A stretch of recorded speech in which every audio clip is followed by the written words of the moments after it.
Mr. Chawla, welcome back to Vastu Wednesdays. Thank we you. have a lot of questions that have come in from our last episode. A question that has been asked by a number of our audience is what are the tips on placing mirrors in your home? Mirrors, they play a very important role in our life because essentially they are reflecting how we see ourselves. It's not just the physical body, but it's, what is the recurring thought at the back of our mind. That is what Absolutely. gets reflected. Yeah, And it also tells us, like what we think of ourselves. very much. That so. is what you see in the mirror. Now, coming about to the placements of the mirrors, there are a few do's and don'ts. Like, it's not recommended to have a mirror right in front of the entrance door. So, as you step into the house, one should not have a mirror right in front. It can be on either side, but not in front. Out in front. Okay. Likewise, it's not recommended to have a mirror exactly in front of your bed where you're sleeping. So there again, it's either in the dressing room if if you have If there's one, one. or on the sides of the bedroom. So you're not looking at yourself when you wake up. And why is that?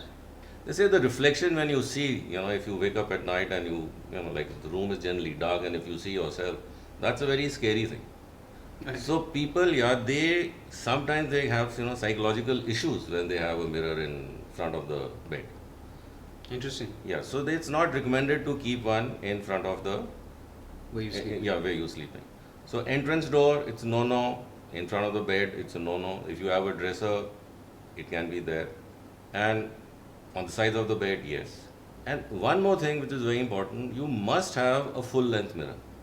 So before you leave for work, you must see yourself in the mirror. Mm-hmm. Appreciate yourself, and the mirror must be tall so that you see there is a gap between your height and the length of the mirror. The more the gap, the better, because psychologically you're giving yourself a message that this is room for growth. So that's a message which goes into the subconscious, The affirmations are the within. affirmation. And the same thing gets cut off when you are looking at yourself in a small mirror with 1 by 1 or 2 by 1 where you're seeing half your body or you're just seeing your bust. It's fine. I mean, like, it serves the purpose of for what it is there, but the benefits that you can derive out of it are, they're not there. Done correctly, Yeah. it's much more Yeah. beneficial. Okay. So just going back to what you commented on entrances and the placement of mirrors, what are the alternatives? What would you suggest to make it more energy Energy friendly or friendly? Yes. yeah, okay. You see, like mentioned in the previous episodes, at the entrance instead of a mirror, you can have a figurine of Ganesha. You can have greenery. You can have planters. You can have motifs, or you can have symbols. Anything which is inspiring and welcoming is what is What you would suggest. required at the entrance. Not a mirror, because that is reflecting back. Yeah. So we want energies to flow in, not to bounce back. Fair enough. Yeah. Fair enough. No, super. So as we move through the rooms of the house and energy, what are the guidelines for the master bedroom? This is a very interesting and a pertinent question, because who is the master of the house? That is a very Yeah, pertinent because question. that is what I normally ask my clients: who's the master of the house? Yeah. Are they the parents or the eldest in the family? Is it the highest earning member of the family? Is it the one who is holding relationships together in the family? Who's considered to be the master? Now, depending upon that, then one decides as to who should be in the master's bedroom. A. Right. B, what I've noticed in the current day scenario where, we have youngsters, we have both husband and wife who are working, and the kids who are at home are, with the nannies or with the parents if the parents are with them. Now, specifically in this case, they are the ones who are holding the relationships. They are the ones who are at home spending more time than the owners. Yeah. I would always suggest in such cases that they are the ones who should be in the southwest, Right. because they are taking charge of what a master is supposed to do, which is not only be a breadwinner but also put the family together. Who bind the family? Yeah. So in this specific case where both members, husband wife, are working, then it should be the kids' room in the southwest where the nanny is sleeping with them. That is where they are supposed to be. Or let's say if not sleeping with them and we have a servant's room, then the servant's room in such cases should be in the southwest. Secondly, everyone thinks that a master bedroom is in the southwest, which traditionally was so.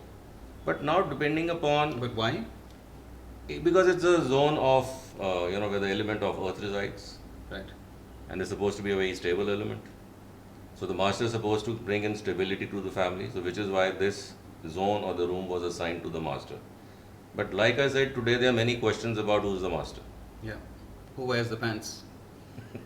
and what's the master doing. Yeah. Now, what I was coming to that now there are so many professions. Like you have, someone who's specializing in IT, someone who's in trading, someone who's in stocks, investments or whatever. Now there are specific zones which have been found to be very effective for, nurturing the activity that the owner or the master can be engaged in or is engaged in. Now, in those specific cases, we don't always suggest that you should be in the southwest. Now, let's say someone who's into IT, a software specialist. Yeah. There, the zone most suitable is east southeast, which is the zone of churning, because he is the one who's always churning with, with the data, with how to come up with whatever they are working on. So that has proved to be very effective and very good for guys who are in IT. Right.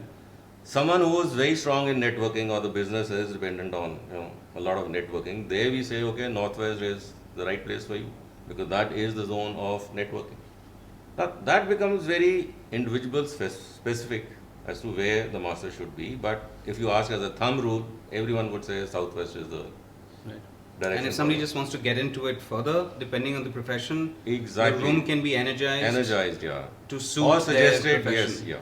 And once, like let's say the southwest is the master bedroom, as there the color yellow has been found to be very, very conducive, and it augurs well for the occupant of the bedroom. So southwest is the direction, Yeah. and yellow is the color. Yellow is the color that suits best. Yeah. Great. Fantastic. So thank you for joining us on another episode of Vastu Wednesday. Please like, share and subscribe, and stay tuned for the next episode.